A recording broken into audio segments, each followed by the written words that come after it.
Well, you know what, I had a produce background working in the grocery stores in Cleveland area. Got a degree, I was a registered nurse at University Hospital, but I used to always drag the family down here on Saturdays to buy produce. From that, I always wanted to get back into the produce business, and when the opportunity came, we jumped on it. We're a little bit different than most stands. We do actually work with local farmers. I have 6 farmers that we've forged relationships with that grow for us. 4 of them are certified organic, so we really like to stay local and organic as much as possible. Even beyond the produce, it's the people. You know, I have customers that come down to the market and they met each other at the market. And I watch them, their relationship grow, I watch them get married, and now they're bringing their children down to the market.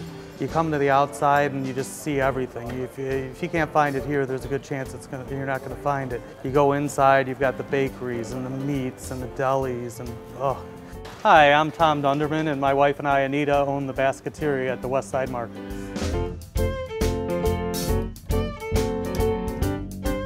The Meet the Vendor series is brought to you by Ohio City Inc. and the City of Cleveland. Click here to sign up for a newsletter that will keep you up to date on the West Side Market's year-long centennial celebration and all the other great things happening at the West Side Market.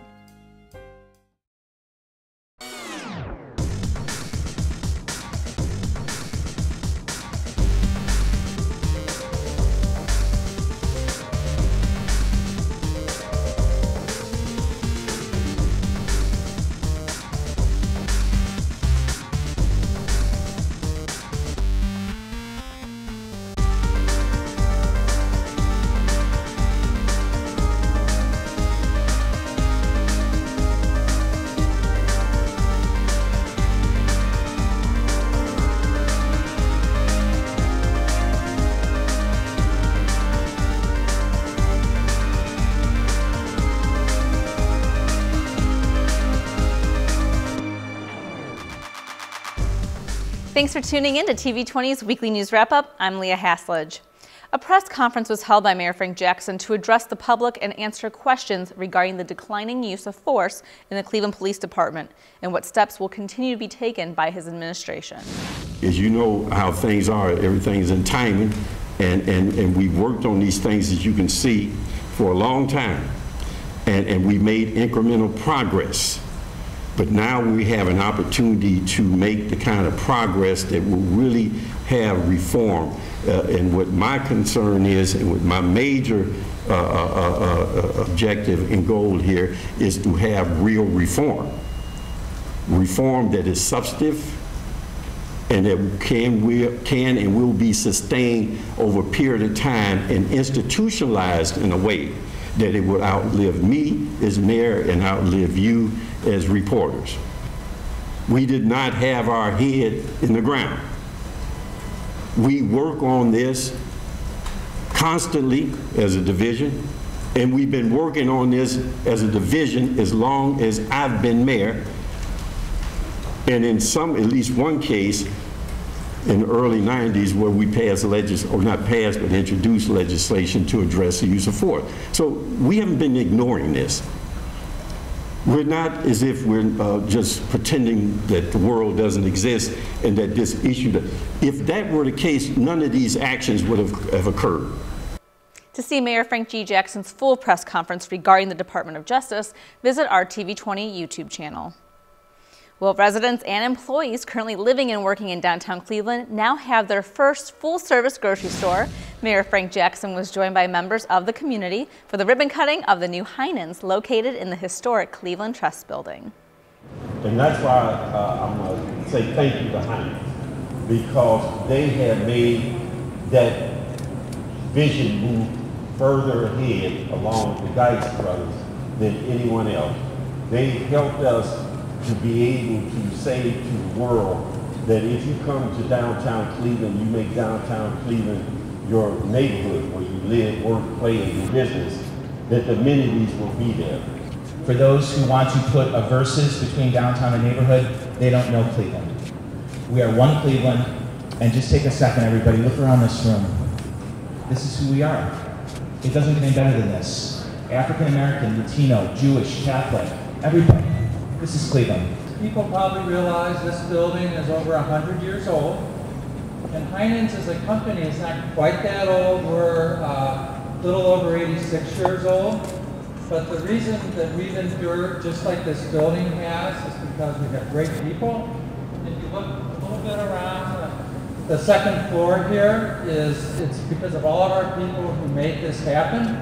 So I thank all of them for turning this gem of a building into a grocery store, and hopefully into a grocery store that everybody's going to want to come to every day.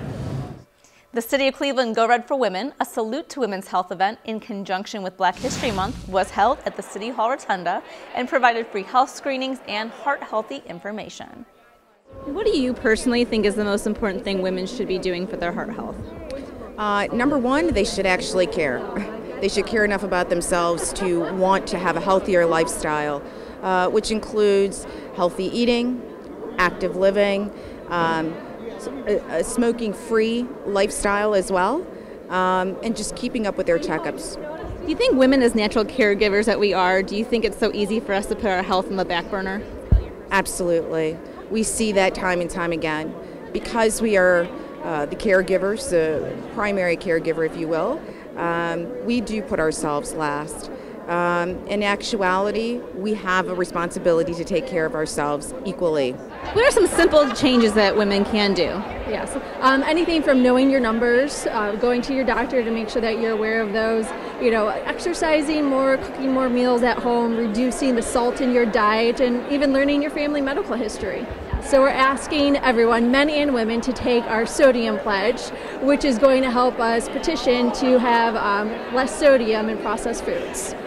Any other information that the women out there viewing should know about? Well, we ask you to visit Cleveland Goes Red. There you can find more information about some heart-healthy tips about how you can go red and make a change in your life. Well, we were invited to come down and provide screenings today for people to find out they were at risk for having diabetes. A glucose risk test can kind of give people an idea of their risk factors related to their race, their family members who may have diabetes, if they have cardiovascular disease, which connects us to this event right here, because when you have high blood pressure and high cholesterol, your risk for diabetes is higher also. Members of City Council were also there to show their support. We must always continue fighting to make certain that our health and our families are healthy and our families are doing the particular right thing. And this particular event, you can learn a lot about food, etc., the right things to do, and exercise to keep our hearts functioning properly. Aside from changes in lifestyle, what have you learned throughout the years as a big factor in heart disease for women? Diet, I think, is the biggest thing. What we put in our mouths, and I'm guilty. But with education, eventually, when you know better, you do better. And I think, although I'm not where I want to be, I've made some significant changes. And I think, just from a personal standpoint, even, I've made some real mental changes. Councilman, why is it so important for men to get involved with Go Red? Well, first of all, the message is something we totally support. It is a message that when it comes to health, comes to women's health, it's something, of course, that we support. We obviously have women all through our lives, from every aspect, from grandmothers to mothers to daughters to wives, and so it's important that we walk with it. Guest speaker of the event, Dr. Mazarin Jinwala, spoke about knowing the heart facts. Many things can really put you at risk for these problems. Some you can control and others you can't. But the key takeaway from this message is that with the right information, education, and care, heart disease in women can be treated, prevented, and even ended. For additional information, visit goredforwomen.org. The 24th annual Harvest for Hunger campaign kicked off at the Cleveland Food Bank with the goal of feeding thousands of people in need in our community.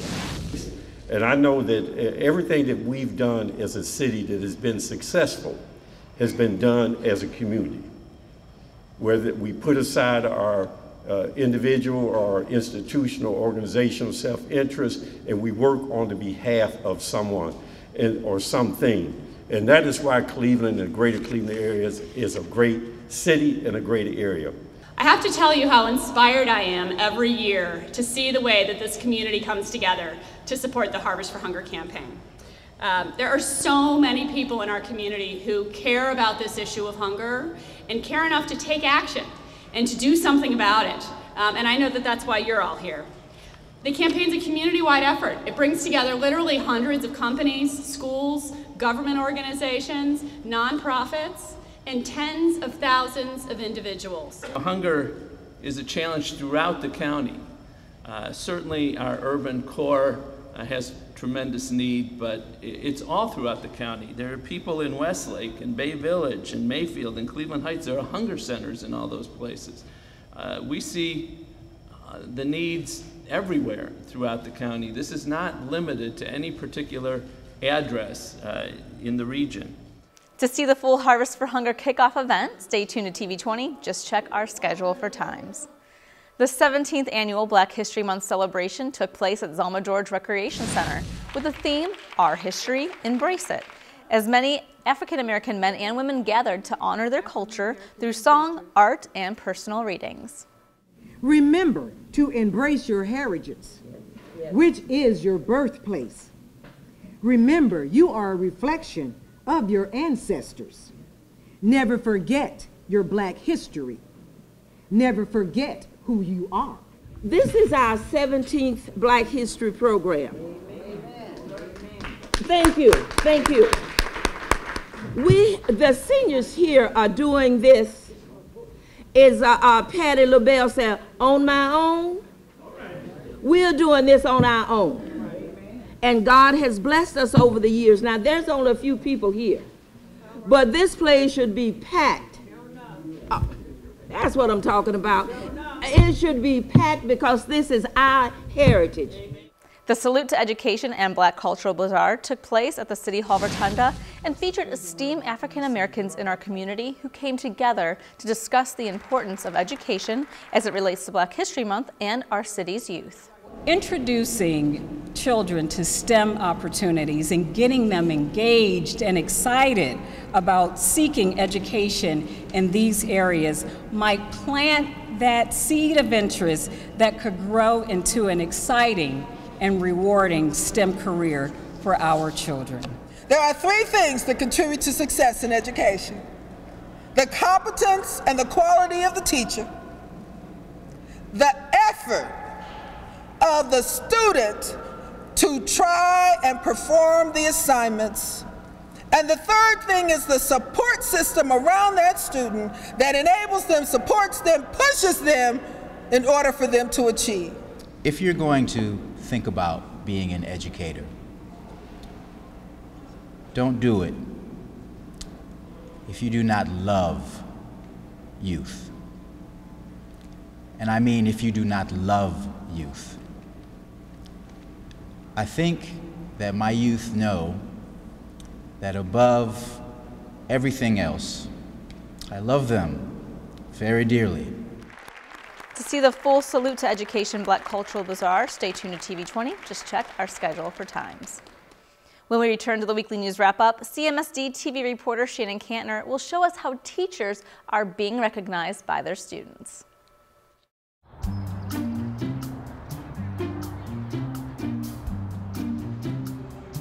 Don't worry, 74 people were picked before me in the NFL draft. To fight childhood obesity, United Way and the NFL are helping kids play at least 60 minutes a day. Okay, time for the team obstacle course. Yay! What this place needs is more healthy kids. To get involved or donate, go to unitedway.org/play60. Now I get it. Welcome back to the weekly news wrap-up. Do you remember your favorite teacher? Most of us have that one man or woman who left a lasting impression on us in school. I want to give a shout out to Mr. Lease and Mrs. Sear, but they don't usually get shout outs like that. Our CMSD reporter Shannon Cantner shows us how the district is changing that to make sure teachers get the recognition they deserve.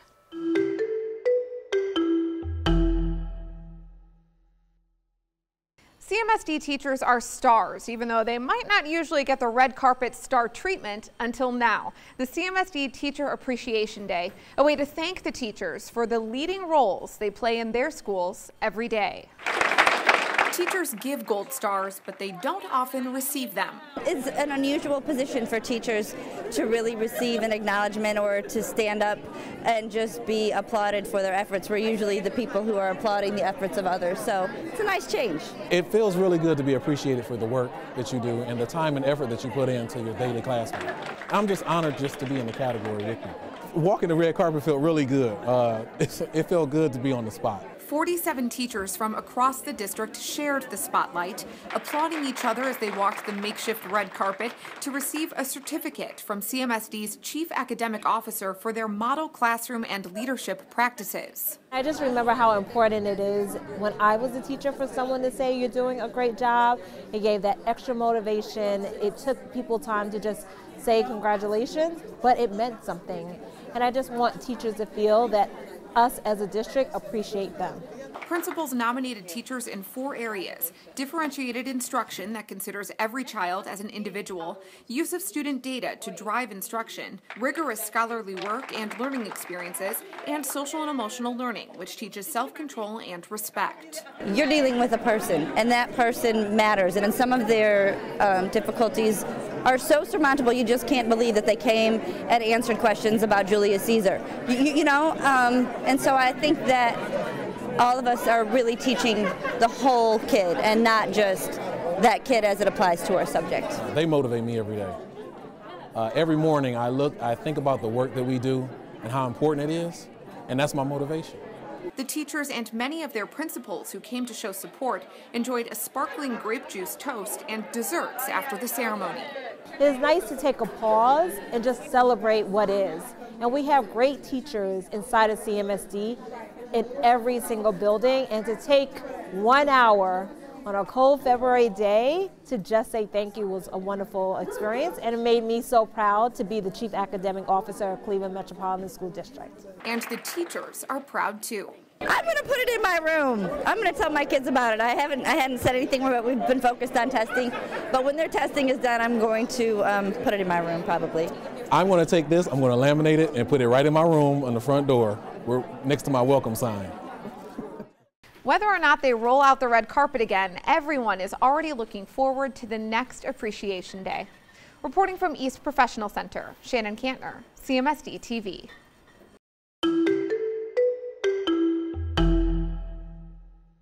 Thanks, Shannon. The response from principals was overwhelming for this event, and the Chief Academic Officer said teacher nominations kept rolling in past the deadline. When we return to the weekly news wrap-up, we'll get an update on how our local teams are doing with reporter Christian Patterson. Stay tuned.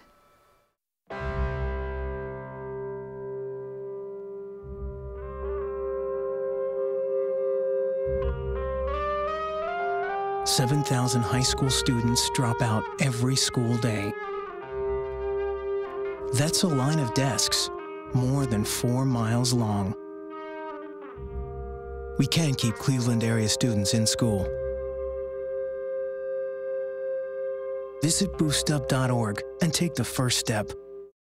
Welcome back to TV20's Weekly News Wrap-Up. I'm Christian Patterson, and here's a look at what's going on in sports. But before I wrap up what went on in Cleveland sports this past week, I have a Cleveland sports trivia question. Who was the first Cleveland Brown to be inducted into the Pro Football Hall of Fame? A. Otto Graham, B. Jim Brown, or C. Paul Brown? Stay tuned because I have the answer to the Cleveland sports trivia question at the end of this segment. With all the moves that the Cleveland Cavaliers have made this season, they constructed a championship-level team. Derrick Rose's knee injury, combined with the collapse in Toronto and Washington, have parted the Eastern Conference for the Cavs. The only team that appears poised enough to compete with the Cavs in the Eastern Conference is the Atlanta Hawks. And despite the Hawks' glowing record, I still don't believe that they can beat the Cavs in a 7-game series. The Cavs recently took on the Golden State Warriors, and the Warriors have the best record in the NBA. This matchup could easily be an NBA Finals preview. Let's see how the fans were feeling about what could potentially be this year's NBA Finals. Are we going to get this statement win starting tonight? Got to. If we don't get the statement tonight, it might not be the finals. If this did come down to the NBA Finals, Warriors versus the Cavs, who do you think will win and how many games? I don't know. That's a tough one. If the Warriors come in and shoot like they shoot, yeah, I think it'll probably go to 7 games. Okay. I got to vote for the hometown team. I got to go with the Cavs. Okay. If the Cavs and the Warriors play in the NBA Finals, how many games do you think the Warriors will win in? Every single one of them. Oh, so they're going to sweep the Cavs? Yep. Wow. You're the first one to say that tonight. If the Cavs and the Warriors were to play the NBA Finals, how many games do you think the Cavs would win, and how many games would it go? 4-0. Cavs. Sweet. Huh? Okay, we're bringing out the broom. Okay, I'm in agreement. Sweep them. Yes. Okay, so that means we're going to pull a Austin car and see a parade coming straight down Euclid in June, right? And I will be there. Okay, I will be there. If this is the finals, Warriors versus the Cavs, who's winning and in how many games? 4-3, Cavs. Cavs in 5. If this does turn out to be the finals, who's winning and in how many games? Definitely the Cavaliers. I mean, LeBron, he is totally jamming it down their throat. For sure. How many games? Give me a prediction. 5 games. 5 games? He's taking it, yep, for sure. So we're going to get that parade right down Euclid, as Austin Carr says? Absolutely. I mean, come on, it's going to be like best in Bourbon Street. Yeah, I mean, we're going to New Orleans up in this mug, and we are totally taking it to the house. All right. Go Cavs. Go Cavs. LeBron. LeBron James thoroughly dismantled the Golden State Warriors defense. He exploded for a season-high 42 points to lead the Cavs to a 110-99 win over the team that a lot of people think will come out of the Western Conference. The Cavs are flat-out rolling, and they're currently playing better basketball than anyone else in the league. These aren't the Cavs we were supposed to see during their first year together. It was supposed to take more time for everything to click. But the savvy mid-season moves made by general manager David Griffin have boosted this franchise up to the top of the totem pole in the NBA, even if the record may not indicate such a lofty standing. Led by massive improvements on the defensive end from Kyrie Irving and an addition of Kevin Love that is much more involved in the offense and an MVP version of LeBron James, the Cavs have posted offensive and defensive ratings of 116.4 and 103.2. This is truly a team that could bring Cleveland its first ever NBA championship. The Cleveland Indians announced details of Tribe Town's MVPs, the team's new official kids fan club. Children between the ages of 6 and 14 are invited to join this exclusive fan club and experience the Indians like never before. Tribe Town MVP memberships can be purchased for $25. Tribe Town MVPs is another way the Cleveland Indians are connecting generations and celebrating families at Progressive Field. The Cleveland Browns recently signed veteran quarterback Josh McCown. McCown has been reliable and has shown flashes of good quarterback play, but he's never sustained this play for long. In 12 years, McCown has never started a full 16-game season. This makes me wonder why the Browns signed McCown. Did the Browns sign McCown with Johnny Manziel in mind? Manziel may or may not be the answer at quarterback for the Browns in the long run, but they still want to find out for sure with more than 2 games as a sample size. The Browns quarterback picture has come into focus. They'll have McCown, Manziel, Connor Shaw, and possibly a draft pick from training camp. It's early, but after asking around, the prospect of trading up for Marcus Mariota seems unlikely at best. Giving up several top picks is a lot to ask for a self-proclaimed build-through-the-draft team. Well, the heart-pounding, fast break action of college basketball is back with the 2015 Mid-American Conference Tournament returns to the Q this weekend, March 11th through the 14th. Celebrating 16 years of MAC basketball action in Cleveland, 8 of 12 schools that make up the Mid-American Conference will send men's and women's teams to the Q to battle for the MAC championship and an automatic bid to the NCAA tournament. And before we end this segment, as promised, I have the answer to today's Cleveland sports trivia question. The answer is A, Otto Graham. Graham led the Browns to 10 division crowns in 10 years. Graham also had 3 touchdowns running and 3 touchdowns passing in the 1954 NFL title game. Well, that's all I have for your TV20 weekly sports wrap-up. When we return from break, we'll have more with Leah. I am Michael. I love to recycle. I do it with my bicycle. I do it from my tricycle. I do it in the summertime, or even when there's an icicle. I place it all in a special bin. Plastic bottles, glass, and paper, again and again. Keep them together, rinsed and cleaned, but no plastic bags, please, or you'll damage the machines. So join me and your neighbors. Recycling's no chore. Check out the new website to find out some more.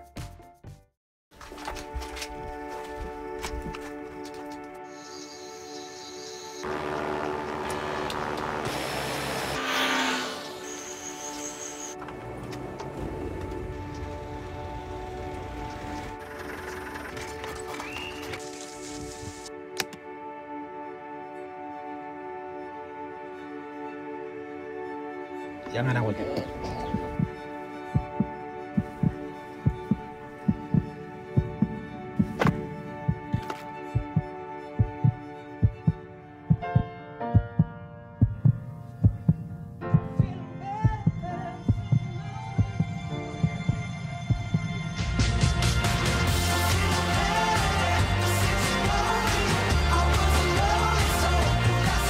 This song was created with heartbeats of children in need. Find out how it can help frontline health workers bring hope to millions of children at everybeatmatters.org. Welcome back to TV20's Weekly News Wrap-Up. A lot has happened in Cleveland over the last few weeks, and here are a few stories in case you missed it. The 11th annual Go Red for Women event was held at the Cleveland Convention Center. Reporter Katrina Leone and I were there to see Cleveland go red. This is a huge event for Cleveland. We are one of the top markets in the U.S. for Go Red for Women. We have over 1,100 women and men joining us today to raise awareness for women. And for more information, if they want to be involved in the future, how can they contact you? They can go to clevelandgoesred.com and they'll find all the information there. Now, as a woman, what do you find to be the most important aspect of heart health? I think the most important thing is exercising. You have to exercise. Sometimes it's tough to watch the diet, especially if you're a working woman or a mom. So you have to exercise. That gets the stress out. That gets the good energy levels up. So exercise is key. But also watching the diet is important too. I feel you were very inspirational to everyone here. And what do you personally want to take away from the event? To live life fully. I know the American Heart Association theme is why, and the why would be to live life as full as you can. That means staying healthy, watching your diet, doing exercises, being as positive as you can, and serving. So it really is about the why for me would be living life abundantly. Make sure to stay tuned to TV20 for an extended special of the Go Red for Women event, and for additional information, you can visit goredforwomen.org. The 10th annual Who's Who in Black Cleveland event was held at the Intercontinental Hotel, giving tribute to those who have left a legacy and to recognize current influential men and women in our city. I started with Who's Who 9 years ago when Miss Connie Harper, my predecessor, brought me on into the project as a freelance writer. And it's been a great ride these last 9 years, coming here to the Intercontinental Hotel and the opportunity to meet so many wonderful people. It is really the joy of Who's Who to me. A special presentation was also given to Mayor Frank Jackson for all of his wonderful contributions to Cleveland. As Ms. Harper said, it is about the history, it's about the tradition, it is about providing an example and a resource for people, particularly young people who want to look and see what have black people done in the city of Cleveland. And it's very important that we recognize people not only who are prominent and everyone recognizes them, but those people who do so much but to receive so little in terms of recognition. Attorney Fred Nance expressed his gratitude for the program and how it will help benefit our city's youth. Those of us who are doing our workaday jobs sometimes forget how disconnected the children in our community can be from the mainstream. And that's why this publication is so important. You take this book, Imagine, and put one in every classroom in the Cleveland Public Schools, and our children, our community, who might not otherwise encounter professionals outside of their education environment, can see hundreds. There's literally 400 African American professionals who are highlighted in this publication doing all kinds of things. The National Eating Disorders Association recently held their annual National Eating Disorders Awareness Week across the nation. To honor the work being done right here in Cleveland, helping those battling the disease, Mayor Frank Jackson presented NEDA navigator Lana Stefanik with a proclamation declaring February 22nd to the 28th the Awareness Week right here in Cleveland. We spoke with Ms. Stefanik about this year's theme, I Had No Idea. Firefighter Mark Ryan of Columbus, Ohio was just 30 years old when he was diagnosed with stage 4 melanoma in 2012. He spoke about his diagnosis and gave a presentation showing the link between firefighters and cancer and preventative measures our firemen and women need. September 11, 2012, I was basically taking the orders of my wife and going and seeing a doctor. She'd been bugging me now for a few months. She said there was a mole on my back that didn't look right. And so to appease her, I said, honey, you make the appointment, I'll go. So as I walk into a doctor's office, I'm carrying my 8-month-old daughter with me, going in for a routine exam. And as the doctor walks in, he says, why are you here? And I told him straight up. I said, look, my wife's all over me, I'm tired of hearing it. I said, she thinks something's funny. I said, I feel great. He says, well, why don't you take your shirt off, show me what she's talking about. I took my shirt off, he took one look at it, and he excused himself from the room. I thought to myself, I've been in a lot of doctor's offices, but that's the first time that's ever happened. Something's weird. So as he enters back in, he hands me a card. On the card, it has a phone number, name of a doctor, and a place I'm supposed to head to.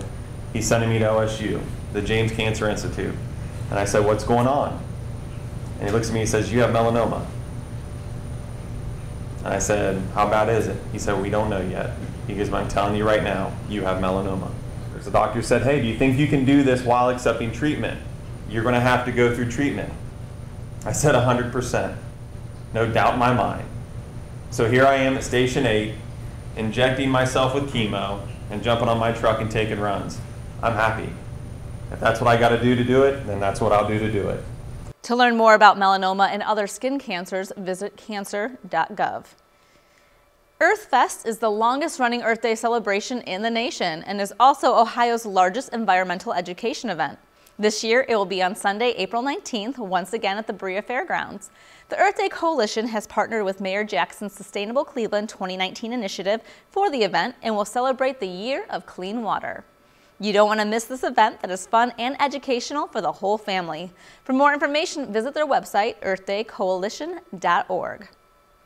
It may not feel like it outside, but summer is only a few months away, which means the planning process has begun in University Circle for the annual Parade the Circle and Wade Oval Wednesdays.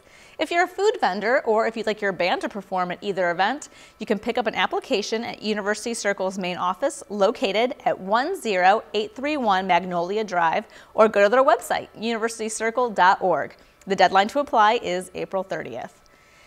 It's still chilly outside, but tons of indoor and outdoor activities and events to enjoy. And here's a look at what's going on in Cleveland.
Single-digit temperatures didn't keep Clevelanders from checking out the first annual Ice Fest at Northcoast Harbor. The event, sponsored by the City of Cleveland along with Northcoast Harbor and Downtown Cleveland Alliance, featured unique ice sculptures between the Great Lakes Science Center and the Rock and Roll Hall of Fame and Museum. All right, well, as you see, I'm in with the ice. It's time for Ice Fest 2015, and I am here with Aaron, who is the ice sculptor extraordinaire. Aaron, what is it to be a part of Cleveland's Ice Fest this year? It's really cool. This is the first annual, and they did a great job putting this together. We got a bunch of, about 20 ice carvings down here. You could come down and get your picture taken, take an Elfie. And then tonight, we're going to have a fire and ice tower we're going to light, which is really cool. It's a column of ice with wood inside, and it's a battle between the fire and the ice. And then on Saturday, there's going to be speed carving. So 11:30, 12:30, and 1:30, two professional carvers are going to go head to head. In 20 minutes, they're going to carve a block of ice in front of your eyes, right in front of the Rock Hall. And you've been carving ice for 20 years. What got you into it to begin with? About 25 years ago, I went to the University of Akron. I thought I was going to be a chef. And that was a bad idea because I don't really enjoy cooking very much, and I can't even really smell things like you're supposed to be able to smell as a chef. But I found ice carving there, and there was a class where we had to turn edible things into sculptures, like chocolate, cheese, vegetables, ice. Mine turned out pretty good. So the instructor there, Chef Richard Alford, he encouraged me to go to competitions. So I've been all over the world, from China and Japan, Alaska, competing all over. As a matter of fact, I leave on Sunday to go to Alaska. Wow. Well, now, of course, it's barely in the double digits now, so this is probably your kind of weather we're having in Cleveland. Why should people get involved now? Because I'm sure after this year we're going to have many more Ice Fests to come. Why should they come down here and embrace winter and the ice? You know, we live in northern Ohio, and this is where we live. So you're going to stay inside and just watch television or whatever? Get outside, put another layer on, come outside, and enjoy what we have to offer here in Cleveland. Yeah, so Ice Fest is all about getting people outside, engaged with our lakefront and our downtown. So throughout the weekend, we have special events each day. Tonight, obviously, we have the Fire and Ice Tower. Tomorrow on Saturday, we have the speed ice carving competition throughout the day. And then on Sunday, we have the Great Lakes Science Center putting on the Great Big Science Show. Now, with pairing everything up, why the Ice Festival? Why come out in the cold? You know, winter is a big part of living in Cleveland, and we really want to get people outside while it's here and enjoy it. So get people downtown and engage with our lakefront. That's all for your TV20 Weekly News Wrap-Up, where you get the whole story. I'm Leah Haslage. Thanks for watching. And stay tuned for the bottom line up front with City of Cleveland Media Relations Director Dan Williams.